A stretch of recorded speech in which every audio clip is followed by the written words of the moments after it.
Welcome back, everybody. I'm here again with Jason Goddard. Jason, good to see you again. Hello, Ben. So we've moved from the comfy chairs over in the corner to, to some equally comfy chairs, but in the customer waiting area now. Yep.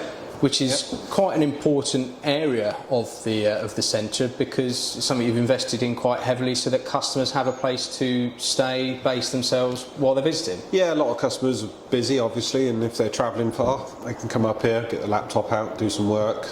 If you're here with the kids, then entertain the kids for a little bit. Very handy if we're doing waiting diagnostics. Just gives the customer somewhere to go. But if somebody's also coming in for a couple of hours, they can come up here, do their calls, get on, carry on working. Nice and comfortable. Free Wi-Fi. Yeah, free Wi-Fi. Air conditioning. It's not air conditioned, but it's not too bad up here. It's all right at the moment. Yeah, it can be quite chilly. We got some fans if they really need the fans. Yep. But yeah. Perfect. And of course the wine list. Who knew? Wine list. Yeah, if only. Right. Knowledge Hub. So just to make customers aware who might not know what the Knowledge Hub is, on the Newbury 4x4 website there's basically an information page, isn't there? Yeah, yeah. Known as? The Knowledge Hub. The Knowledge Hub. Which is where you've been writing some, I have to say, some very interesting blogs, Jason. We try. And we're going to be covering off a lot of those topics as we go, but I thought we'd pick one today to discuss because I think it's quite a pertinent question for those that are running a slightly older vehicle, many of which do find their way to the workshop for some repair, and it's when to sort of call it a day on repairs and think about replacement, isn't it? Yes. So that was quite an interesting read. So I thought we'd just go over that. What are some of the factors that you might want to consider when it comes to that decision versus repair versus replacement?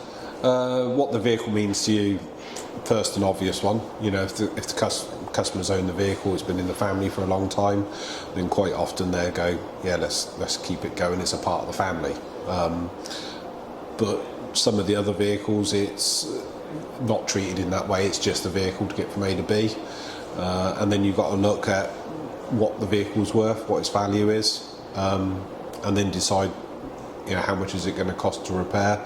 But we also look at the other aspect of, it's going to cost this much to repair it now, but do the health check and say it may need this doing within the next 12 months. You know, so this is going to cost this right now, this much money, but within the next 12 months you're going to also be looking at spending this. Do you want to do that? Health checks, which are, I mean, it's something that I've seen the guys putting on every single vehicle that comes through, regardless of what it's in for. Yeah, we try and do the health check. It's, you know, again, we're looking for what potential problems there may be, what problems are there now, but also what may crop up in the next 12 months. And again, it's just being honest with the customer. Do you want to spend the money now because you might need to spend this next visit? Also, if they do keep the vehicle, it gives them a way of budgeting, because we can do the estimate and say, look, in 12 months' time you might have to spend X amount of pounds to get this done. And yeah, people seem to appreciate that. I think it's an important one, isn't it? Because let's be realistic about it. The motor trade still does have a little bit of a stigma attached when it comes, put your nostril through the door and they'll find a reason to charge you for something.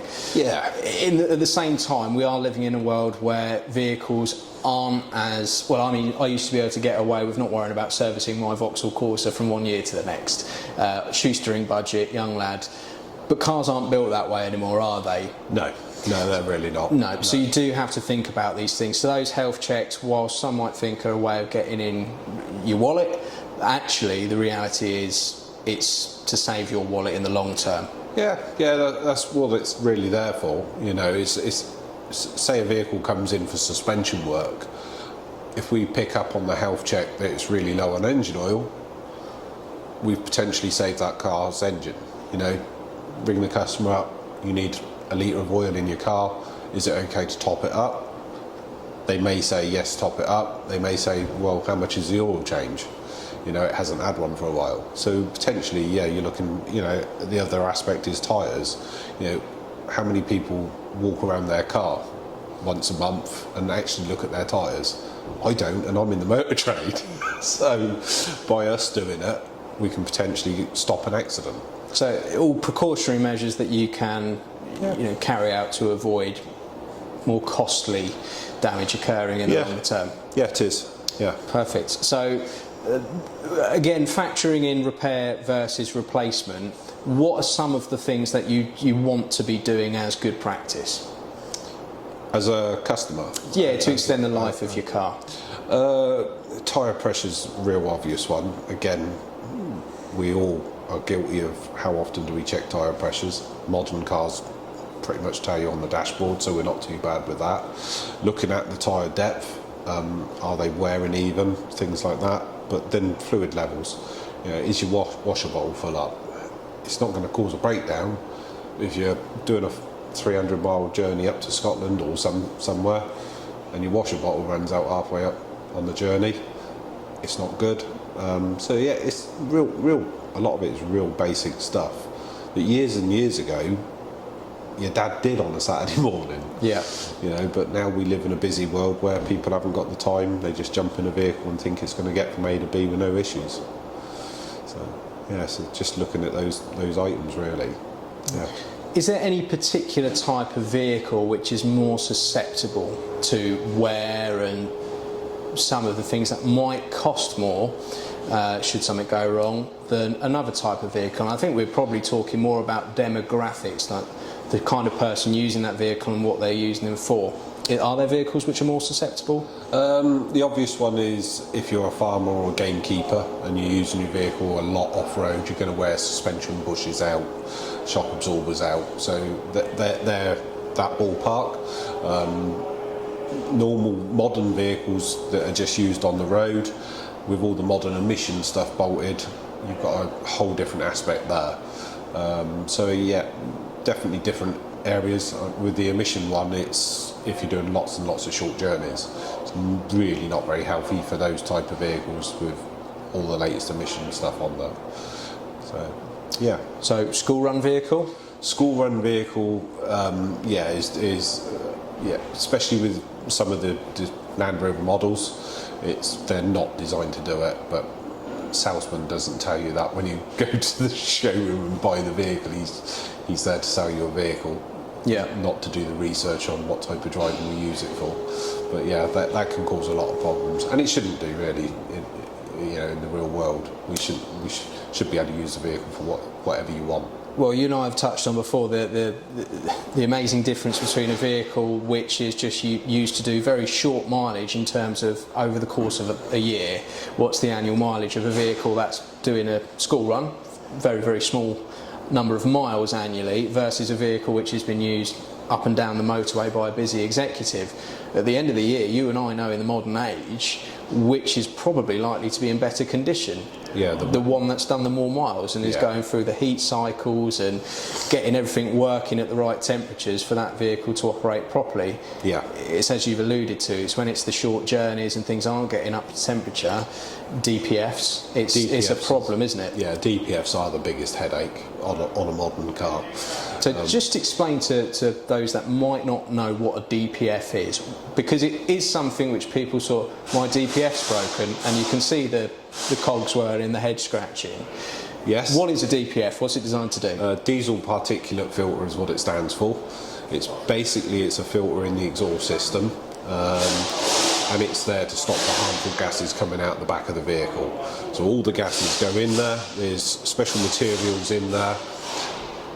When the vehicle meets certain criteria, there's a substance that's called AdBlue that's injected in there. It burns that stuff off, all those dangerous particles, so it re-burns those particles. Some of the particles it actually regenerates and puts back into the engine as well, and again that's harmful to the engine as well. We've got soot basically being burnt 2 times, going through parts of the engine where it wasn't really designed to go through. But it's the world we live in to meet, save our planet.